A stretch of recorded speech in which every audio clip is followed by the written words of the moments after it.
Illegal পার্কিংগুলো ভেঙে যাবে। ওগুলো যদি রাস্তা কনজেস্ট, কত ইল্লিগাল পার্কিং আছে আমি বিনীতকে বলবো কলকাতায় আমায় দিতে। আর রাজারহাটে, নিউ টাউনে, হাওড়ায় কত আছে মরজ আমায় দেবে। আসানসোল থেকে শুরু করে, দুর্গাপুর থেকে শুরু করে সব জায়গায়। সেইগুলো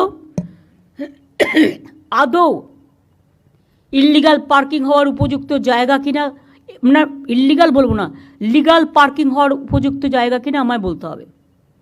যদি লিগাল হয় টেন্ডার প্রসেসে যাবে, সেন্ট্রাল ওয়াইজ টেন্ডার হবে, এবং টেন্ডার করে এটা মেয়র নিজে দেখবে। এই যে 4 জনের কমিটি করে দিলাম, এই 5 জনের এরা দেখবে, মিলে দেখে রিপোর্ট দেবে, নিজেরাই করে দেবে না। এবং মরজকে, সিপিকে সাথে রাখতে হবে, পুলিশ কমিশনারেট যারা থাকবে তাদের সাথে রাখতে হবে, করে আমাকে পুরো লিস্ট 15 দিনের মধ্যে দিতে হবে। আমি রোজ একটা করে বাই ইলেকশনের নাম করে সব কাজ বন্ধ, এটা আমি টলারেট করব না। কাজটা কিন্তু চালিয়ে যেতে হবে। আবার বর্ষাকাল আসছে, তখন বলবে কাজ বন্ধ। আরে বর্ষাকাল, বর্ষা আসবে, আমার সার্ভে তার জন্য থামবে কেন? প্রথম এবং দ্বিতীয় দিন পুরসভা নিয়ে বৈঠকে পরিষ্কার জানিয়ে দেওয়া হয়েছে কোনো রকম বেআইনি পার্কিং এ রাজ্যে থাকবে না।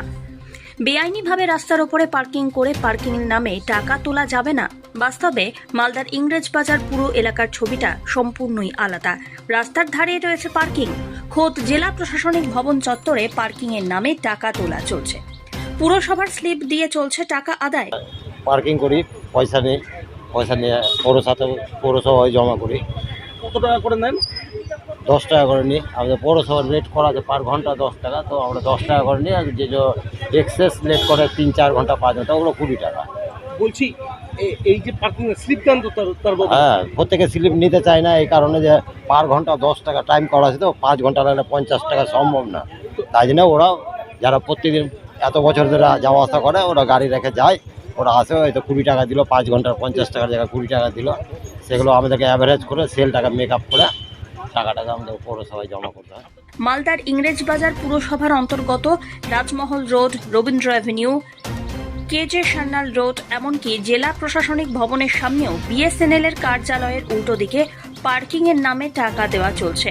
জানা যাচ্ছে পুরসভা কমিশনের বিনিময়ে এখানে পার্কিং করার অনুমতি দিয়েছে। এক টাকা আদায়কারী আবার জানাচ্ছেন সবসময় সবাইকে স্লিপ দেওয়া হয় না। আর পার্কিং এর বাইক রাখা এক সাধারণ মানুষ পরিষ্কার জানালেন পার্কিং এ বাইক রাখা ছিল, টাকাও নেওয়া হয়েছে।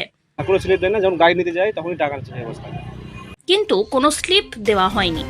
রাস্তার ধার দখল করে পার্কিং করায় পথ চলাচলে সমস্যায় পড়ছেন সাধারণ মানুষ। প্রকাশ্য দিবালোকে চলছে এ হেন কাণ্ড। ইংরেজবাজার পৌরসভার বিরোধী দলনেতা অম্লান ভাদুড়ির অভিযোগ, ইংরেজবাজার শহরটা এত বছর ধরেও প্ল্যানফুলি কিছু করা গেল না, পৌরসভা করতে পারলো না। মমতা ব্যানার্জি তিনি এগুলো কথা বলছেন নিজের ইমেজ ঠিক করার জন্য, এবং সারা উত্তরবঙ্গ থেকে সমস্ত জায়গায় শহর এলাকাগুলোতে তৃণমূলকে ভোট দেয়নি মানুষ তৃণমূলের উপর বিরক্ত।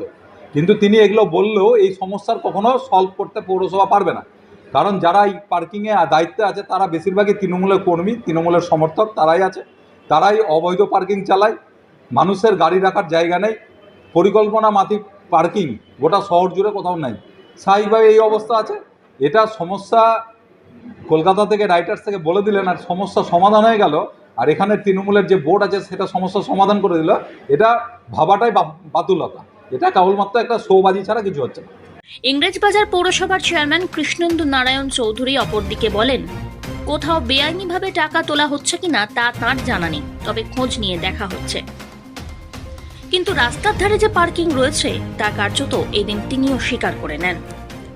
প্রথম কথা হচ্ছে যে আমরা যে শহর, আমাদের শহরের ছোট্ট জায়গা, তো সেই ছোট জায়গার মধ্যে গাড়ির সংখ্যা প্রচুর হয়ে গেছে। এটা একটু সিস্টেমেটিক তো রাখতেই হবে গাড়ি, তো ওয়ান ওয়ে সাইড করে কিছু করা যায় কিনা সেটা পার্কিং করেছে। আমি ডিএম সাহেবকে আমরা বলেছি এটা গেজেট করে দিতে, যে এই এলাকায় এটা মিউনিসিপ্যাল পার্কিং, এখানে গাড়ি রাখতে পারবে, মোটর সাইকেল রাখতে পারবে, কোথায় 4 হুইলার রাখবে, কোথায় 2 হুইলার। এখন 2 কিলোমিটার আগে যদি গাড়ি রেখে তাকে 2 কিলোমিটার হেঁটে মার্কেট করে তা সম্ভব না। ওই জন্য নেবার এরিয়াগুলো তো আমরা এটাকে ঠিক করছি। বিনা স্লিপে কি কোথাও না না, এটা এক্স সার্ভিসম্যান দেখবেন রাত্রেবেলা বা দিনে যারা বড় বড় লরি নিয়ে আসছে শহরে ঢুকছে তাদেরকে এক্স সার্ভিসম্যানদেরকে আমরা দিয়ে দিচ্ছি, তাদেরকে কমিশন কাজে হিসাব দেওয়া হচ্ছে। ওরা এটা তুলে এ ধরনের অভিযোগ যদি শুনলাম এখন, আমি ওদের যে হেড আছে তাদের ডেকে কথা বলবো, কারণ আমরা চাই না, এক্স সার্ভিসম্যান তো দেশের জন্য লড়াই করছে, তারা তো দেশকে রক্ষা করেছে, তাদের মধ্যে এরকম দুর্নীতি হোক এটা আমি চাই না।